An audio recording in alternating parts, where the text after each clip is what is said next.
आदाब नाजरीन, आप देख रहे हैं INN न्यूज़। मैं हूं शौकत अली सूफ़ी। आइए नज़र डालते हैं आज की कुछ अहम खबरों पर। मगरबी बंगाल में ममता बनर्जी एक मरतबा फिर इक़्तिदार में वापस आती हुई नजर आ रही हैं और इस मरतबे पिछली मरतबे से भी बड़ी जीत के साथ वो इक़्तिदार पर आएंगी। अब तक के 214 रुझानात के मुताबिक टीएमसी सीट 212 सीटें जीती हुई नजर आई, जबकि बीजेपी को 80 से भी कम पर इक्तफा करना पड़ रहा है। वहीं लेफ्ट और कांग्रेस का सफाया हो गया है। ताहम मगरबी बंगाल का सबसे बड़ा मुकाबला यानी नंदीग्राम का इलेक्शन ममता बनर्जी ने जीत लिया है। यह बंगाल इलेक्शन की सबसे हाई प्रोफाइल सीट थी। शुरुआत में शुभेंदु अधिकारी काफी वक्त तक इस सीट पर आगे थे, लेकिन बाद में ममता ने सबकत हासिल कर लिया। 16वें राउंड में ममता बनर्जी 6 वोटों से पीछे हो गई थी, लेकिन आखिर तक आते आते उन्हें नंदीग्राम की जंग 1200 वोटों से जीत ली है। ममता को सियासी लीडरान की जानिब से मुबारकबाद पेश करने का सिलसिला शुरू हो चुका है। एनसीपी सरबराह ने ममता बनर्जी को शरद पवार ने मुबारकबाद देते हुए कहा कि हम मिलकर अवाम की भलाई के लिए काम करते रहे हैं और आगे भी करते रहेंगे। मुश्तरका तौर पर हम कोरोना की वबा से निपटेंगे। वहीं यूपी के साबिक वजीर आला अखिलेश यादव ने तृणमूल कांग्रेस को ट्वीट करके मुबारकबाद दी और कहा, नफरत की सियासत का रुख बंगाल की अवाम ने मोड़ दिया है। बीजेपी को बंगाल के अवाम ने मुंह तोड़ जवाब दिया है। ममता बनर्जी के खिलाफ जुमलेबाजी करने वालों को बंगाल के लोगों ने बदला दिया है। वजीर दिफा राजनाथ सिंह ने भी ममता बनर्जी को मुबारकबाद दी है। चीफ सेक्रेटरी सोमेश कुमार ने कहा कि कोविड-19 की जानकारी के लिए शहर हैदराबाद और अजला में कॉल सेंटर्स कायम किए गए हैं। चीफ सेक्रेटरी सोमेश कुमार ने इतवार को कोविड-19 मरीजों को बहम पहुंचाई जाने वाली खिदमात को लेकर एक आला सतही ओहदेदारों के साथ मीटिंग करने के बाद ये इत्तला दी है। चीफ सेक्रेटरी ने बताया कि कोविड-19 के मरीज फोन नंबर 04021111111 पर कॉल करके कोई भी मालूमात हासिल कर सकते हैं। चीफ सेक्रेटरी ने बताया कि मौजूदा 7,50,000 PPE किट्स के अलावा हुकूमत ने मजीद 5 लाख किट्स का इंतजाम किया है, जो कोविड-19 पेशेंट्स के घरों तक पहुंचाई जाएंगी। उन्होंने कहा कि चीफ मिनिस्टर की हिदायत के बाद मजीद बेड्स में इजाफा किया जाएगा। गोलकुंडा अस्पताल में 100, मलकपेट में 100, वनस्थलीपुरम में 100 और अमीरपेट अस्पताल में 90 बेड्स मुहैया किए जाएंगे। सोमेश कुमार ने बताया कि एक खुसूसी टीम संदीप सुल्तानिया की सरबराही में काम कर रही है, जो दवाओं और तिब्बी आलात को कम होने से बचाने के लिए वो काम कर रही है और उस पर नजर रखेगी। चीफ सेक्रेटरी ने ओहदेदारों को हिदायत दी है कि प्राइमरी हेल्थ सेंटर्स में मखलूआ जायदादों को पुर करें और कोविड-19 मरीजों के लिए जायद खिदमात पेश करें। आंध्र प्रदेश के तिरुपति लोकसभा हल्के के ज़िमनी इंतखाबात में हुक्मरान जमात YSR कांग्रेस पार्टी ने शानदार कामयाबी हासिल करते हुए इस हल्के में अपना कब्जा बरकरार रखा है। YSR कांग्रेस के उम्मीदवार गुरु मूर्ति ने तेलुगु देशम उम्मीदवार को 2,31,000 वोटों की अक्सरियत से शिकस्त दे दी। इस हल्के से YSR कांग्रेस ने 4,06,000, तेलुगु देशम ने 2,55,000 और बीजेपी ने सिर्फ 43,000 वोट हासिल किए हैं। वजीर सयाहत व स्पोर्ट्स श्रीनिवास गौड़ ने तेलंगाना भवन में मीडिया से बात करते हुए बीजेपी और कांग्रेस की जानिब से उन पर अराजियात पर कब्जे के लगाए गए इल्जामात को मुस्तरद करते हुए बताया कि उन्होंने अपनी जिंदगी में किसी भी अराजी पर कब्जा नहीं किया और न किसी बदउनवानी में शामिल रहे। श्रीनिवास गौड़ ने सदर रियासती बीजेपी बंडी संजय की जानिब से कई मरतबे वजीर आला के चंद्रशेखर राव और उनकी काबिन वज़रा को जेल में डाल देने की हिदायत पर शदीद बरहमी का इजहार करते हुए बताया कि क्या रियासत की तरक्की करना या रियासत की अवाम के घरों में खुशहाली लाने के लिए बड़े पैमाने पर स्कीमात को रूबा में लाना जुर्म है। उन्होंने बताया कि इटाला राजेंद्र के खिलाफ अराजियात पर कब्जे की तहकीकात का हुक्म वज़ीर आला के चंद्रशेखर राव की जानिब से किया जाने वाला ये इक़दाम काबिल सिताइश इसलिए है कि उन्होंने वाज़ेह तौर पर कह दिया है कि हुकूमत और पार्टी में किसी भी किस्म की बदउनवानी को बर्दाश्त नहीं किया जाएगा, चाहे वो किसी भी रुतबे का कायद हो।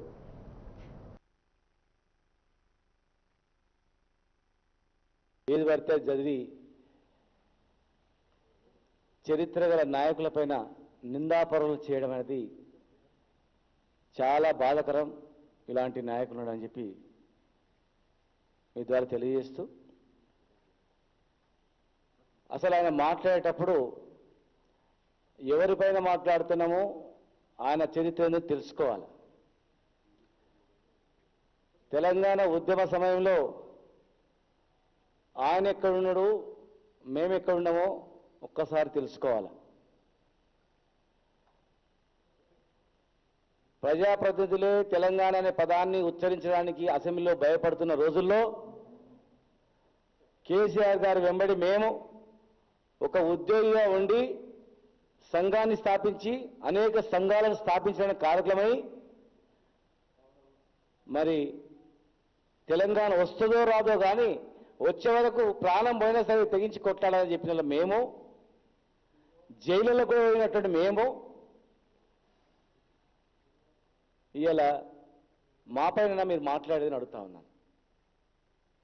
ఆనాడు రాజీనామాలు చేయమంటే కూడా సగం మంది రాజీనామాలు చేసి సగం మంది ఎన్నుకోయినటువంటి మీరు మా పైన మాట్లాడేదని చెప్పి మేము అడుగుతా ఉన్నాం.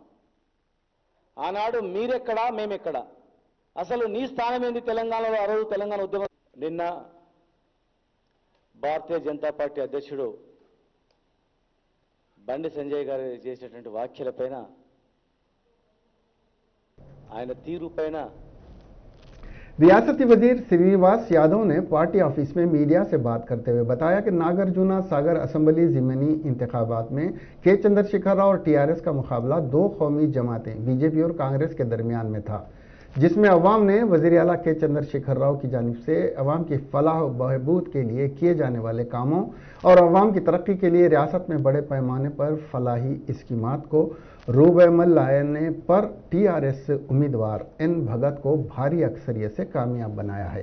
इन वज़रा ने इस उम्मीद का इजहार किया कि कल आने वाले 2 कॉरपोरेशन और 5 म्यूनसिपलिटी में भी टीआरएस भारी अक्सरियत से कामयाबी हासिल करेगी। జరుగుతుంది. రెండోది నాగార్జున సాగర్ బై ఎలక్షన్ జరిగినప్పుడు అక్కడ దివంగత నేత నోముల నరసింహయ్య గారు మరణించిన సందర్భంలో అక్కడ ఎలక్షన్ క్యాంపెయిన్లో మేమందరం పోయినప్పుడు చాలా అంటే కాంగ్రెస్ పార్టీకి సంబంధించినటువంటి నాయకులు అక్కడ వాళ్ళ పీసీసీ ప్రెసిడెంట్ నుంచి మొదలుకుంటే వాళ్ళ ఎంపీలు కానీ మాజీ మంత్రులు కానీ లేకపోతే వాళ్ళ ఇన్ఛార్జ్ కానీ ఎన్ని మాటలు మాట్లాడారు మీరందరూ చూశారు. ఓడిపోయే అభ్యర్థిని మేము పెట్టినామని చెప్పి ఇక రకరకాలుగా వాళ్ళ నోటికి వచ్చినట్టు వాళ్ళు మాట్లాడినటువంటి అంశాలను కూడా మీరు చూసినారు. నాగార్జున సాగర్ ప్రజలు స్పష్టమైనటువంటి తీర్పు, ఈరోజు 7 మండలాలు 2 మున్సిపాలిటీల్లో కూడా మరి బ్రహ్మాండమైనటువంటి గెలుపు దిశగా మరి పార్టీ మా యొక్క నోముల భగత్ గెలుస్తున్నటువంటిది కూడా ఈరోజు చాలా స్పష్టంగా కనిపిస్తుంది. అదేవిధంగా ఈరోజు బీజేపీ పార్టీ మరి బండి సంజయ్ గారు వాళ్ళ నాయకులు వాళ్ళ కేంద్ర మంత్రి గారు కూడా వచ్చి ప్రచారం చేశారు. ఆయన మాట్లాడితే ఆయన ఇష్టానుసారం నిన్న కూడా మీరు చూసినారు, దేనికి పొంతన ఉండదు, పాసింగ్ రిమార్క్స్ పెట్టడం, ఏది పడితే అది నోటికి వచ్చినట్టు మాట్లాడడం. ఈరోజు డిపాజిట్ కూడా వచ్చే పరిస్థితి లేదు. ఈరోజు దేశవ్యాప్తంగా జరిగేటువంటి రిజల్ట్స్ కూడా మీరు ఒకసారి नोमुला भगत ने नागार्जुन सागर असेंबली ज़िमनी इंतखाबात में कामयाबी हासिल करने के बाद मीडिया से बात करते हुए वज़ीर आला के चंद्रशेखर राव, रियासती वज़रा, पार्टी कायदीन और राय दहिंदों से इजहार तशक्कुर करते हुए बताया कि इस हल्के से उनकी कामयाबी वज़ीर आला के चंद्रशेखर राव, टीआरएस और हुकूमत की बेहतरीन कारकर्दगी की वजह से मुमकिन हुई। उन्होंने नागार्जुन सागर की आवाम को तयक़ुन दिया कि वो अपने वालिद एन नरसिम्हा के नक्श कदम पर चलते हुए अवाम की खिदमत के लिए हमेशा अवाम के दरमियान मौजूद रहेंगे।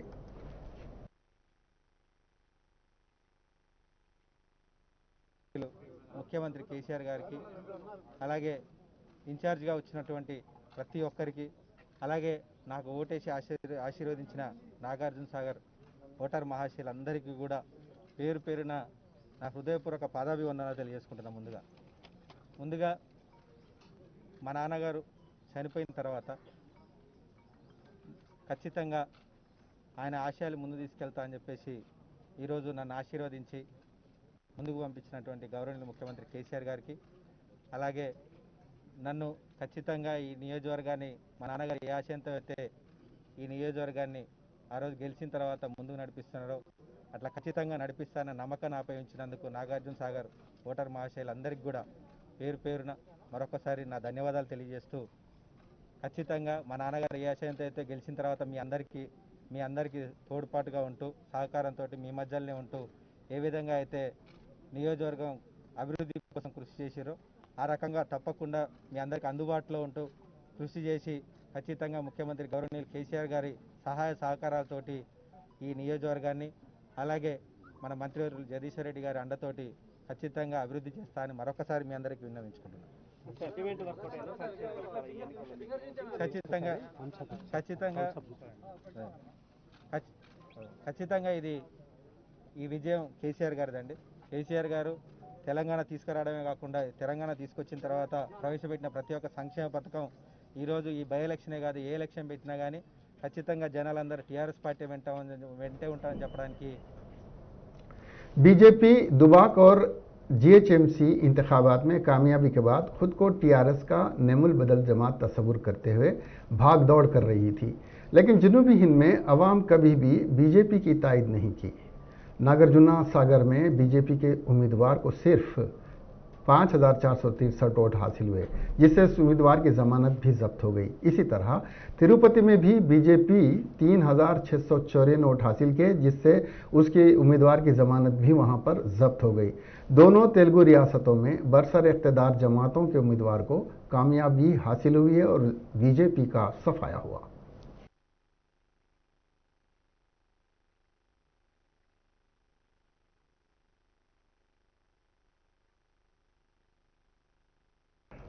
कौन सा है?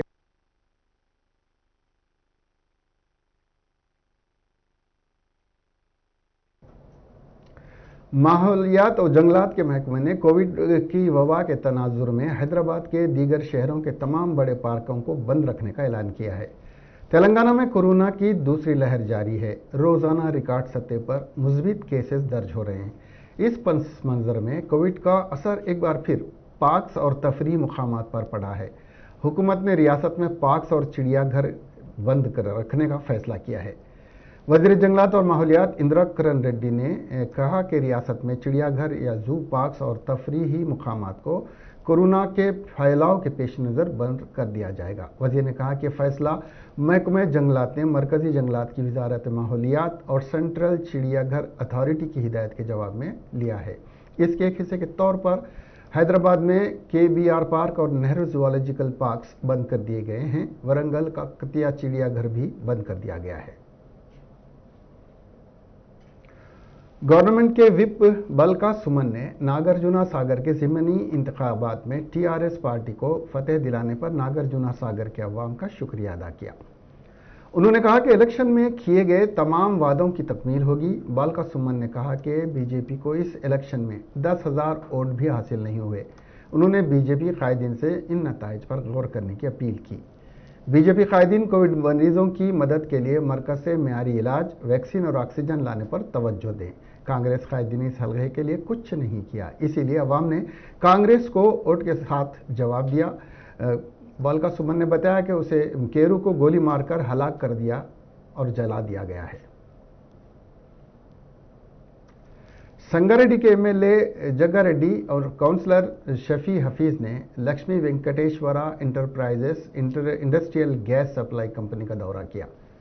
इस मौके पर जग्गारेड्डी ने हलके में ऑक्सीजन के ज़रूरतमंद कोरोना मुतासरीन को ऑक्सीजन की फराहमी से मुतालिक MD वेंकटेश्वर राव और अभिनव से बात की, जिस पर उन्हें ऑक्सीजन की फराहमी का तयक़ुन दिया है। इसके अलावा इस हलके में जिसको भी ऑक्सीजन की ज़रूरत हो वो काउंसलर शफी हफीज़ को फ़ोन कर सकते हैं या नेज़ संगारेड्डी एमएलए कैंप ऑफिस में कॉल करके वो ऑक्सीजन हासिल कर सकते हैं।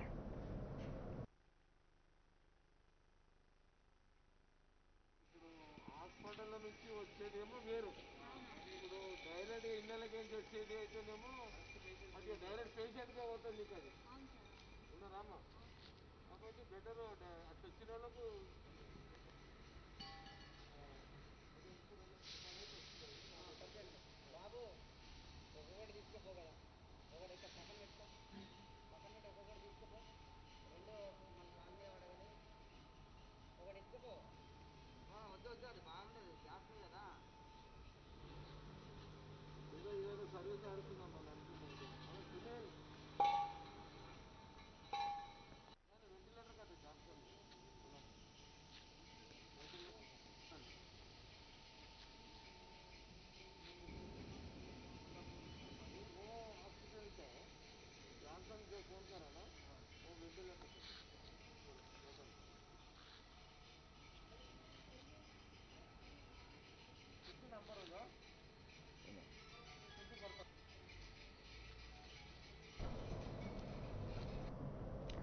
आदिलाबाद मुस्तखर का मुअम्मर शख्स कोरोना से लड़ते हुए सेहतियाब हो गया। शहर मुस्तखर आदिलाबाद से ताल्लुक़ रखने वाले 85 साला राम किस्टू को 10 रोज़ कबल अफराद ख़ानदान ने बुखार, दर्द और सर में दर्द और तकलीफ़ की शिकायत पर रिम्स अस्पताल में शरीक करवाया था। रिम्स अस्पताल के कोविड वार्ड में खिदमत अंजाम देने वाली खातून डॉक्टर्स में मोहतरमा नाजिया और सुमा लता ने बुजुर्ग राम किस्टू का इलाज जारी रखा और मुकम्मल एहतियात करने का मशवरा दिया था। कोविड से मुतासिरा बुजुर्ग राम किस्टू ने हिम्मत और खातून डॉक्टर्स के मशवरे पर अमल करते हुए मुकम्मल एहतियात की और वक्त पर अद्वियात और तग़ज़िया बख्श ग़िज़ा का इस्तेमाल करते हुए सेहतमंद हो गए। गुज़िश्ता कल यानी जुमा को रिपोर्ट मनफी आने पर उन्हें अस्पताल से डिस्चार्ज कर दिया गया। इतने तवील उम्र में कोरोना वायरस वबा से मुतासिर होने के बाद भी मुअम्मर शख्स ने हिम्मत से काम लिया और वायरस का मुकाबला किया और उसे शिकस्त दे दी।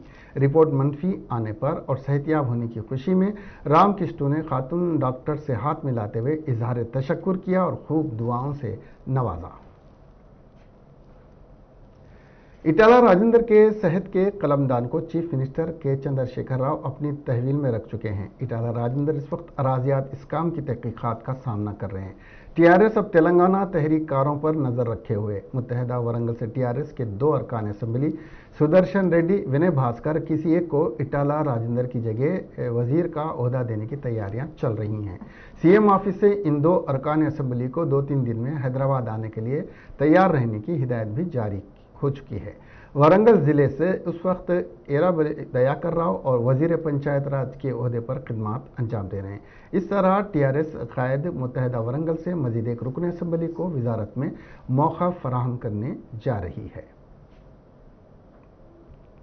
असम्बली और काउंसिल के सीनियर फोटो जर्नलिस्ट सलीम के अचानक इंतकाल पर speaker assembly Pocharam Srinivas Reddy, chairman council Gutha Sukhender Reddy के अलावा रियासती वज़रा वेमुला प्रशांत रेड्डी, के ईश्वर, निरंजन रेड्डी, जगदीश रेड्डी ने कहा कि आज हम सलीम भाई जैसे एक अच्छे दोस्त से महरूम हो गए हैं। सलीम कोरोना से मुतासिर हुए थे। उनके अफराद ख़ानदान से इजहार हमदर्दी करते हुए ताज़ियत पेश की गई। मरकजी ममलिकती वज़ीर दाखिला जी किशन रेड्डी के ताउन से गांधी अस्पताल को 100 से ज़ायद ऑक्सीजन सिलेंडर्स फराहम हुए। किशन रेड्डी की सरपरस्ती में गांधी अस्पताल के सुपरिटेंडेंट को डीआरडीओ के हुक्काम ने सिलेंडर्स हवाले किए। जी किशन रेड्डी जब भी मौका मिलता है वो ज़रूर गांधी दवाखाने का दौरा करते हुए इंतजामात का जायज़ा ले रहे हैं। वाज़ेह है कि गांधी अस्पताल किशन रेड्डी के हल्के पार्लिमान में आता है। गांधी दवाखाने का कई बार किशन रेड्डी दौरा कर चुके हैं, लेकिन एक बार भी चीफ मिनिस्टर दौरा नहीं कर सके, जिससे अवाम में बरहमी पाई जाती है। ट्रीटमेंट कोसमे కాబట్టి గాంధీ హాస్పిటల్లో ఎంత ఫెసిలిటీస్ ఏర్పాటు చేసినా తప్పనే ఉంటుంది. నాకు తెలిసినంత వరకు దేశంలో ఐసీయూ సంబంధించినటువంటి అతిపెద్ద హాస్పిటల్ ఈరోజు 650 బెడ్స్ ఐసీయూ బెడ్స్ ఉన్నటువంటి హాస్పిటల్, పెద్ద హాస్పిటల్ మన గాంధీ హాస్పిటల్. కాబట్టి దీనికి రెగ్యులర్గా గాంధీ హాస్పిటల్లో ట్రీట్మెంట్ అందడం లేదనేటువంటి ఒక తప్పుడు ప్రచారం చేస్తా ఉన్నారు. ఏది ఏమైనప్పటికీ కూడా రెగ్యులర్గా నేను కూడా పదే పదే రావడము, డాక్టర్లను, పేషెంట్లను కలవడము, సిబ్బందిని కలవడం అనేటువంటిది లక్ష్యంగా పెట్టుకున్నాను. ఇటీవల డిఫెన్స్ మినిస్టర్ రాజ్నాథ్ సింగ్ గారితో మాట్లాడము, డిఆర్డీఓకి సంబంధించినటువంటి మరి డాక్టర్ సతీష్ రెడ్డి గారితో కూడా మాట్లాడి మాకు గాంధీ హాస్పిటల్ కొన్ని సిలిండర్స్ కావాలని రిక్వెస్ట్ చేయగానే మరి వారు డైరెక్టర్ जनरल मिसाइल्स प्रसाद గారితో మాట్లాడి మరి వారు ఓకే చేశారు. महकमे लीगल एंड मेट्रोलॉजी के अहदेदारों ने शहर के मुख्तलिफ मुकामात पर वाक़ होलसेल मेडिकल शॉप्स पर बैक वक्त छापे मारे हैं। इस मौके पर अहदेदारों ने मास्क और सैनिटाइजर्स को कीमत से कहीं ज़्यादा दामों पर फरोख्त करने पर जुर्माना आयद किया है। उन्होंने मुतमना किया कि ऐसी दवाएं फरोख्त करने वालों के खिलाफ सख्त कार्रवाई की जाएगी जिनको हुकूमत ने MRP से ज़्यादा दामों पर फरोख्त करने के लिए लाइसेंस नहीं दिया था। इसके अलावा आवाम की शिकायत है कि ऐसे अफराद के खिलाफ कार्रवाई करें जो बगैर मास्क और समाजी फासले की पाबंदी न करते हुए कोरोना के फैलाने का सबब बन रहे हैं।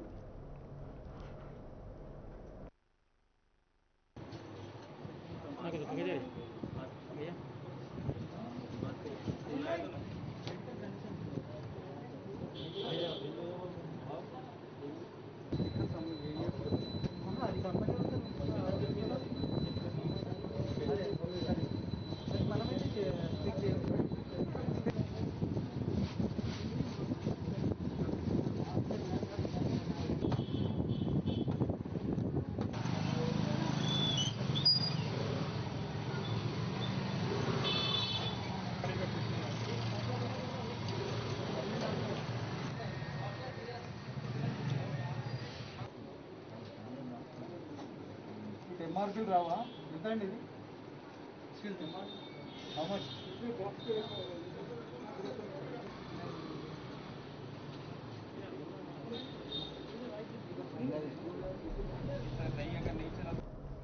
रियासत में बढ़ते हुए कोरोना के केसेस को मद्देनजर रखते हुए Hyderabad ENT research foundation 1 lakh मुफ्त मास्कों की तकसीम का प्रोग्राम शुरू किया है। मास्क लगाए मुफ्त में पानी की बोतल या छाछ लीजिए का नारा लगाते हुए इस प्रोग्राम को शुरू किया गया है। हैदराबाद के मसरूफ तरीन महात्मा गांधी स्टेशन किंग कोठी काचीगुड़ा रेलवे स्टेशन पर इस प्रोग्राम को शुरू किया गया है। इस मौके पर फाउंडेशन के चेयरमैन डॉक्टर GVS राव ने उनकी टीम के हमरा मास्क लगाने से कोरोना से मोहतात रहने के बारे में शऊर बेदार किया।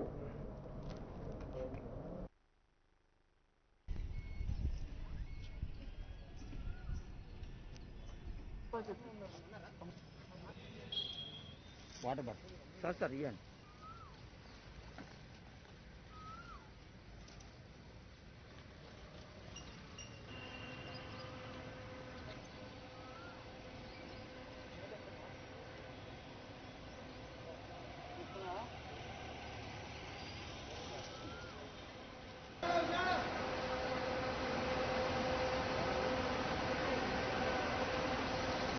కరోనా ఇది మానసికంగా మనం దౌర్బల్యాన్ని కలిగిస్తుంది. ఆ మానసిక దౌర్బల్యం మన శరీర ఇమ్యూనిటీ సిస్టమ్ని దెబ్బతీస్తుంది. మరి ఈ కరోనాని ఎలా తప్పించాలి?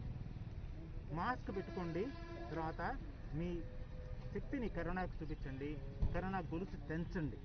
ఇలా చేయటం వల్ల కరోనా నుంచి మనం ఉధృతిని తగ్గించవచ్చు అన్నమాట.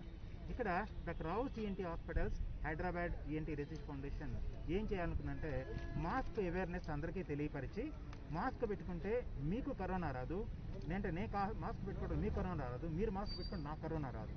ఈ ఉద్దేశంతో ఇలా మాస్క్ ప్రచారం చేయడం మొదలుపెట్టాం అనమాట. దాదాపు 1,00,000 మాస్కులు మేము తీసుకొని బయలుదేరాం. 1,00,000 మాస్కులతో పాటు మంచినీరు, పెరుగన్నం, పులిహార, తర్వాత బన్స్ కూడా తీసుకున్నాం. మా దగ్గర బన్స్ కూడా ఉన్నాయి. ఇవన్నీ కూడా డిస్ట్రిబ్యూట్ చేస్తున్నాం. ఏంటంటే మాస్క్ పెట్టుకుంటేనే మంచినీళ్ళ బాటిల్ ఇస్తున్నాం. ఫస్ట్ మాస్కే ఇస్తున్నాం. మేము మాస్క్ ఇచ్చి మంచినీళ్ళు ఇస్తున్నాం. మంచినీళ్ళతో పాటు వాళ్ళ ఆకలి కొని ఉంటే ఆహార పదార్థాలు కూడా ఇస్తున్నాం. పెరుగన్నం, పులిహార, తర్వాత బన్స్ ఇస్తున్నాం అనమాట. ఇవి వాళ్ళల్లో దాదాపు మేము 1,00,000 మందికి మాస్కులు ఇస్తుంటే जिले मेडचर दुंदीगिल बोरमपेटा तालाब में करीब 1 टन मछलियां मुर्दा पाई गई। फिशरीज कोऑपरेटिव सोसाइटी के नुमाइंदों का ख्याल है कि तालाब में गंदा और आलूदा पानी की मौजूदगी की वजह से मछलियों की मौत हो सकती है। मछलियों की अचानक अमवात की तहकीकात की जा रही हैं। इससे लगभग 2 लाख रुपए का नुकसान हुआ है।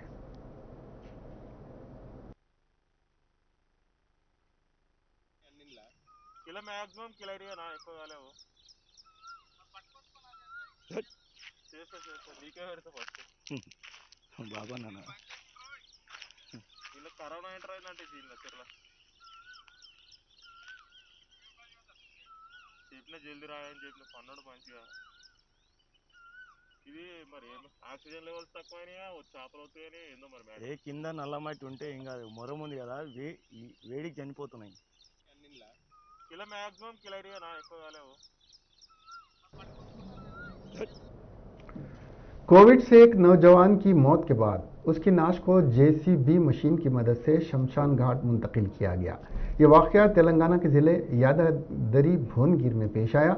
तफसीलात के मुताबिक ज़िले के रावीपेटा इलाके में इस नौजवान, जिसकी शनाख्त प्राइवेट मुलाजिम नरेश के तौर पर की गई है, कोविड से मौत हो गई, जिसके बाद उसके अरकान ख़ानदान ने इस वबा के पेश नज़र PPE किट्स पहनकर JCB मशीन के जरिए उसकी लाश को शमशान घाट मुंतकिल किया, जहां उसकी आखिरी रसूमात अंजाम दी गई।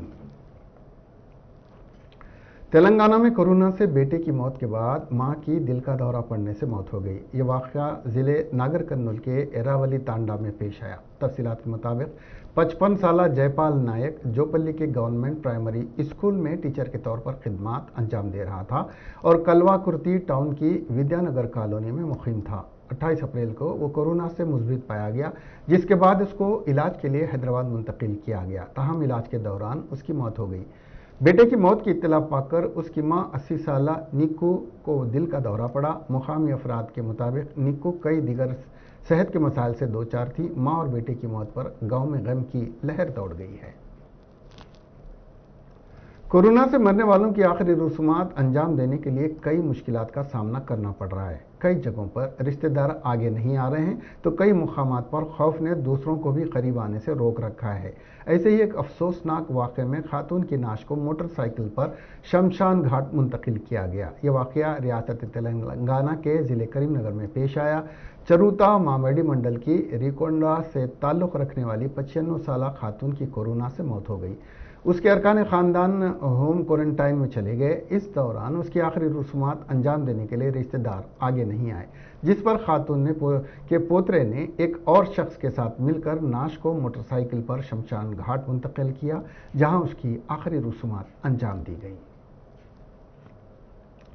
रियासत तेलंगाना नलगुंडा ज़िले की पुलिस ने एक शातुर धोखाबाज खातून को गिरफ्तार कर लिया, जो मुख्तलिफ बहानों से लोगों को ठग लिया करती थी। इस शातिर खातून की शिनाख्त महेश्वरी उर्फ धरानी रेड्डी की हैसियत से की गई है। पुलिस ने बताया कि सोशल मीडिया के जरिए शादी के लिए रिश्ता ढूंढने के बहाने वो नौजवानों को राग़िब करती और फिर उन्हें ब्लैकमेल करते हुए या धमकियां देकर रकम वसूल करती थी। इसके खिलाफ हैदराबाद के अलावा रियासत के कई पुलिस स्टेशनों में मुकदमात दर्ज हैं।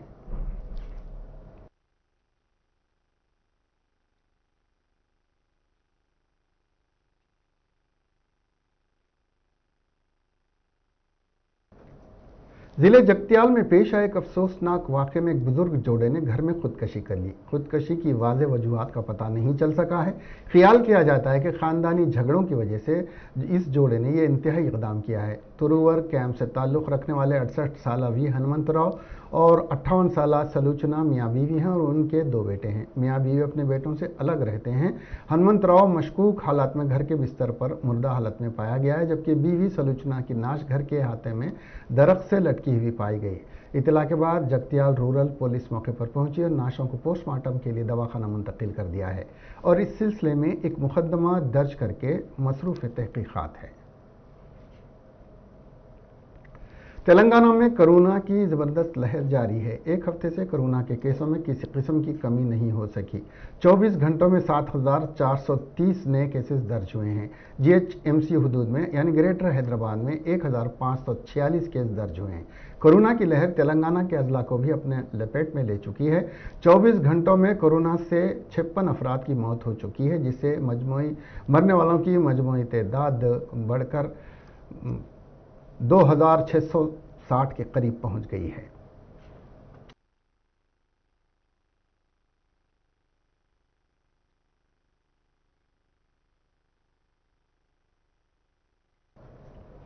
कांग्रेस रहनुमा राहुल गांधी ने मुल्क में मौजूदा कोविड-19 वबाई सूरत हाल से निमटने पर हुकूमत को तनकीद का निशाना बनाया है।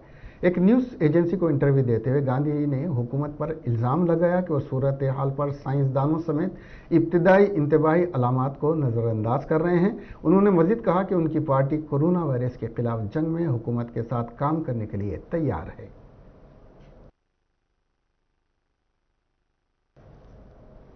इसके साथ ही ये खबरें यहीं ख़त्म हुई। अब हमें दीजिए इजाज़त और देखते रहिए INN चैनल। खुदा हाफिज़।